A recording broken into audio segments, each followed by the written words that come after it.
ابھی میں ایک پولیو کی چھوٹی سی بات بتا دوں. وہ ہمارے محلے کے جو ڈپٹی کمشنر تھے انہوں نے مجھے کہا کہ افغانستان اور پاکستان میں جو ہے نا یہ دونوں ایسے جگہیں جہاں پولیو بہت زیادہ ہے اور یہ لوگ قطرے پلا نہیں رہے ہیں, کیونکہ کچھ مذہبی اسکالرز نے پولیو کے خلاف اتنا کچھ لکھا ہے, اتنا کچھ کہا ہے کہ لوگ سمجھتے ہیں یہودی سازش ہے. تو میں نے کہا, میں نے تو چونکہ ڈاکٹروں سے تحقیق کر چکا تھا, اس لیے میں نے کہا ٹھیک ہے میں آپ کی مدد کرتا ہوں.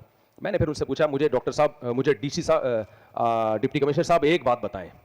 ہر اشکال کا جواب مجھے مل گیا ہے, لیکن اچھا یہ رپورٹ بھی نعیم شاہد صاحب کی رپورٹ, تحقیق کس کی تھی؟ مولانا, ہمارے شاگرد ہیں, قابل احترام ہے. میں نے مولانا نعیم شاہد صاحب سے ایک دفعہ پوچھا, کیونکہ ہم کو تو انگلش آتی ہے, ہمارے لیے تو وہ بہت بڑے محقق ہیں.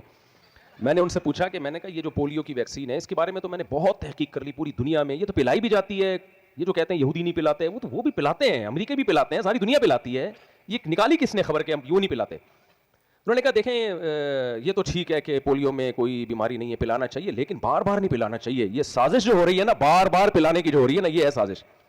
میں نے کہا بھائی نعیم شاید تو ہمارے قابل احترام ہے, اور ظاہر ہے انگلش بھی آتی ہے ان کو, ہمارے لیے تو اتنا ہی بڑا محقق ہونا کافی, انگلش آتی ہو. تو میں نے کہا یار یہ ہے, یہ بار بار جو ہو رہا ہے نا یہ کچھ سازش ہو رہی ہے.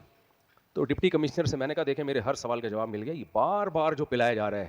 انہوں نے کہا میں روزانہ 2 قطرے پیتا ہوں. میں نے کہا کیوں؟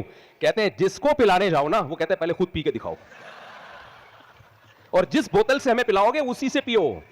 کہہ رہے 2 قطرے میں بلا وجہ پی کے بڑا ہوا ہوں میں. تو اس سے بھائی ریسرچ کی دنیا الگ ہوتی ہے.